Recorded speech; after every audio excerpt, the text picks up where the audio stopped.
Hey guys, I'm Dave Klein, and welcome back to my Dark Souls lore series. Today, we're going to talk about Gwyn's four knights, Ornstein, Artorias, Kieran, and Gough, how they became Gwyn's four knights, and where they are now. So, let's get started. Gwyn, the Lord of Sunlight, and his faithful knights. With the strength of lords, they challenged the dragons. The dragons shall never be forgotten.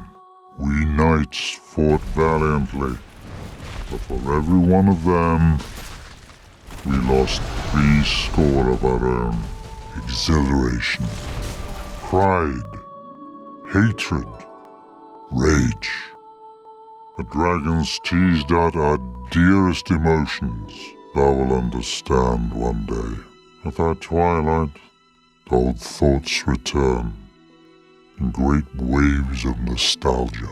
The four Knights of Gwyn earned their titles and honors during the war against the dragons, and in further serving Gwyn beyond the war. Dragonslayer Ornstein, represented by the Leo, or Lion, is believed to be the captain of the four knights, as indicated by Ornstein's armor set. Also among the ranks was Knight Artorias, as represented by the Wolf, Lordblade Ciaran, as represented by the Hornet, and Gough, as represented by the Hawk.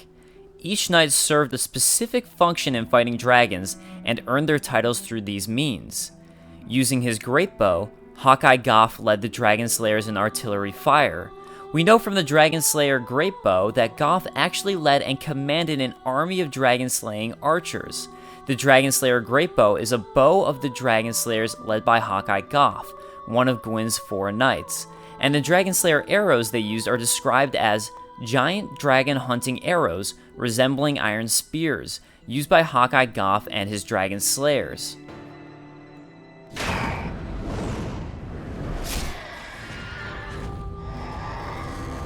Once a dragon was downed, it was time to utilize melee against them.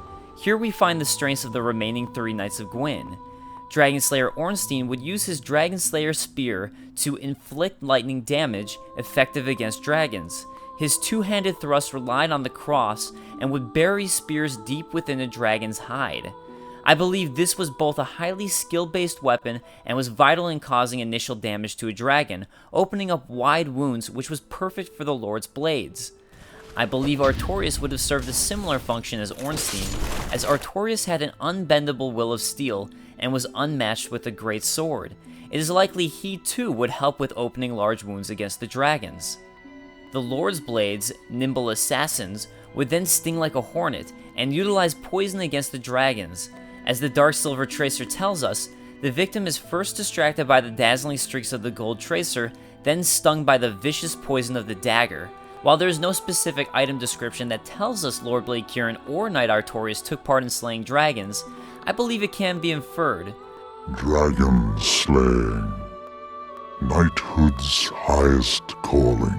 Gwyn's major battle was against the dragons, and it is very likely this is where he would have bestowed the honored title of his four knights, granting them their honored rings.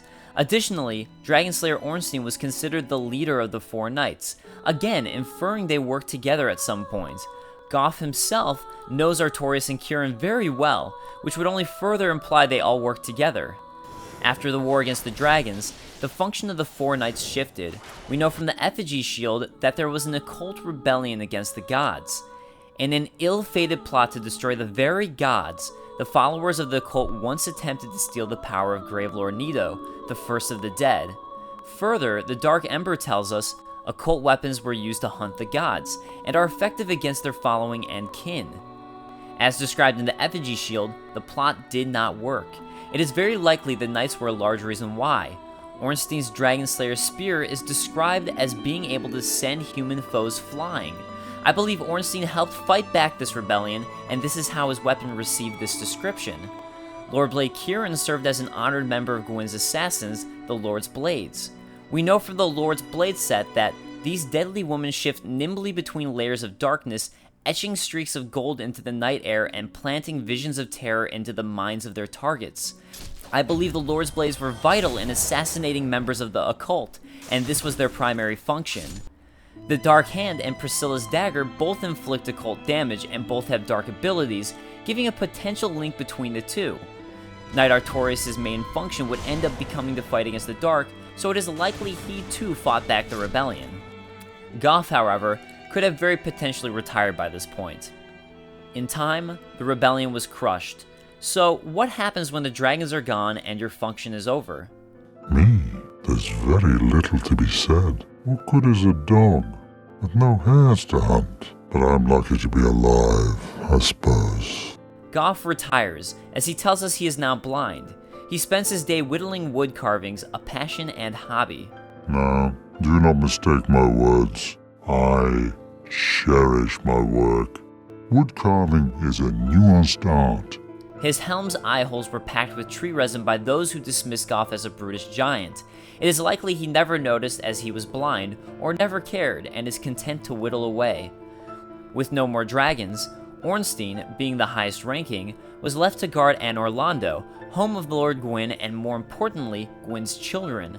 While it is unclear if he knows of Guinevere being an illusion or not, it is, regardless, befitting of the highest ranking knight to guard the throne room. There to help Ornstein guard the throne room is Executioner Smo. While it's not clear how Smo was chosen, it is likely Smo was either chosen by Gwendolyn or Ornstein himself to help guard. And why Smo over others? Well, sometimes you want a vindictive bastard on your side. Artorias continues on his specialized tasks for Lord Gwyn until his final day. He is sent to repel the spread of the darkness and abyss, something Gwyn is very afraid of. However, his journey into Ulasil would be his last. While going to fight Manus, he himself is tainted by the abyss, and his greatsword transformed into the Abyss Greatsword. Swallowed by the dark with its master, the sword is tainted by the abyss, and now its strength reflects its wielder's humanity. We ourselves see the effect of this, and even in his final moments, he tries to warn and protect others from the abyss. Whatever thou art, stay away.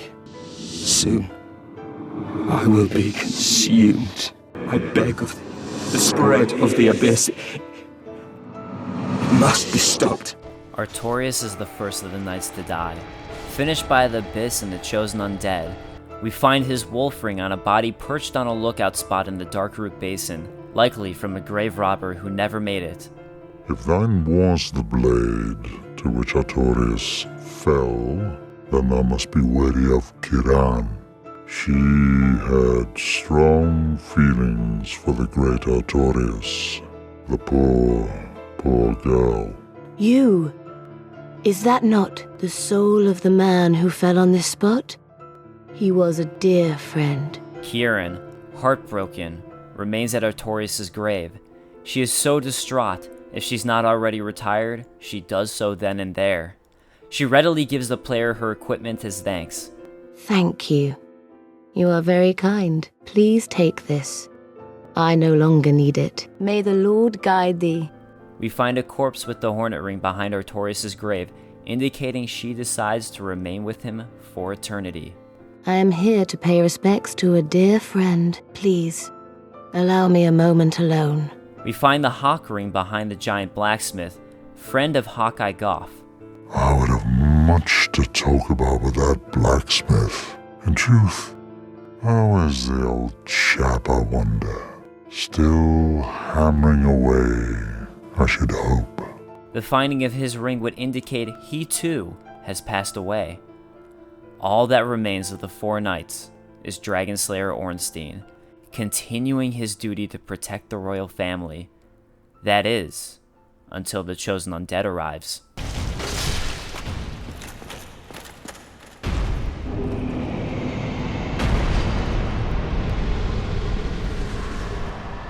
And his Leo ring too parts ways. Alright guys, that wraps up my Four Knights lore video. As always, let me know your thoughts and speculations in the comments below. How do you believe the Four Knights fit in with the timeline of Lordran? Also, before I go, big shout out to my buddy John Quick for helping me piece a lot of this together. Alright guys, I'll see you next time. Peace!